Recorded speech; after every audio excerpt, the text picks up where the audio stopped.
उपस्थित सभी भक्त वृंद, साधुवाद आप सभी का। सीधे काम से मंदिर तक पहुंचने के लिए और अपने कल्याण की इतनी चिंता होने के लिए, उसके लिए आपका धन्यवाद। अदरवाइज कलयुग चल रहा है, यहाँ अपने कल्याण के बारे में कोई नहीं सोचता। भविष्यमाल का उड़ीसा के संत हुए, उन्होंने लिखा है, भैया हमको दे के गए, संत जी ने भविष्यवाणी की है। वैसे कलयुग की आयु 4,32,000 वर्ष की है, पर भविष्य मालिका में लिखा हुआ है कि 5,000 में ही कंप्लीट हो जाएगा। हम नहीं कह रहे, भविष्य मालिका का वक्तव्य है और श्रेष्ठ संतों की भविष्यवाणी है। तो आप शॉर्ट में अगर समझना चाहते तो इतना समझ लो, 2025, 2026, 2027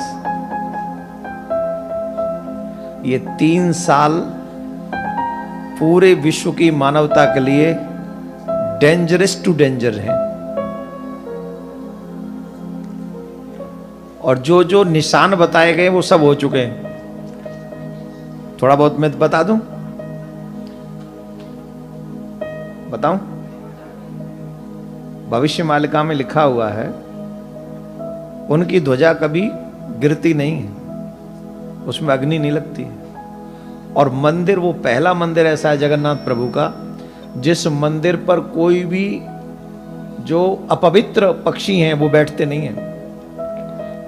जो अपवित्र पक्षी हैं वो उस मंदिर के ऊपर नहीं बैठते हैं। लेकिन भविष्य मालिका में लिखा है, जब वो बैठने लगे तो समझना कलयुग का अंत होगा। जब ध्वजा जलने लगे तो समझना कलयुग का अंत होगा। और अंत समझ रहे हो ना कैसा होगा?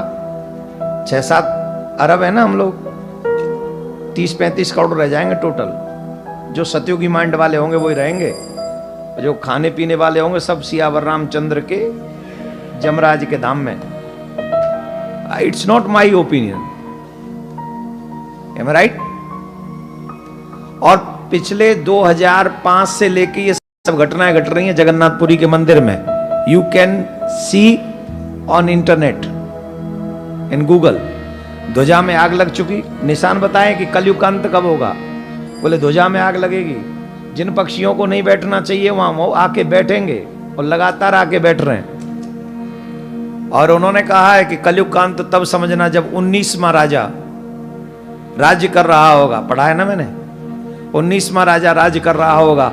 और जब 19वां राजा राज्य कर रहा होगा तो उस राजा के संतान नहीं होगी।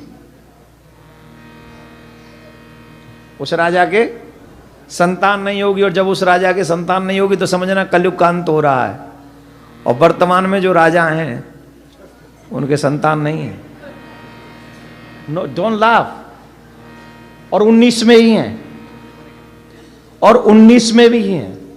ये 600 वर्ष पहले किताब लिखी गई है, 600 years ago ये भविष्य मालिका की किताब लिखी गई है, जिसमें लिखा गया है कि द्वारका जगन्नाथपुरी के जो राजा होंगे वो 19 में राजा होंगे उस परंपरा के, और उसके बाद कोई राजा नहीं होगा वहां।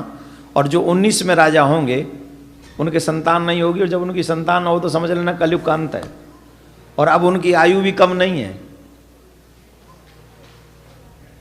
राजा की आयु भी लगभग 1970 में वो राजा बने, और तब वो 19 साल के थे।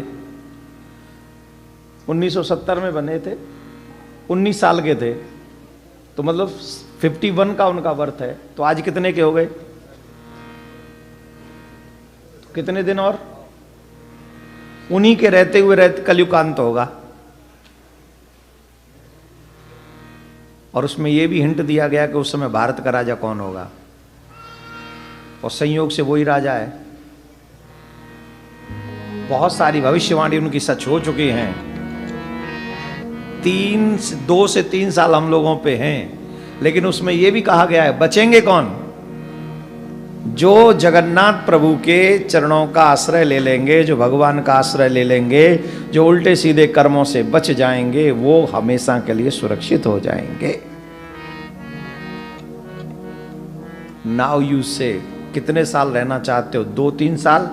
तो enjoy your life, do whatever you want.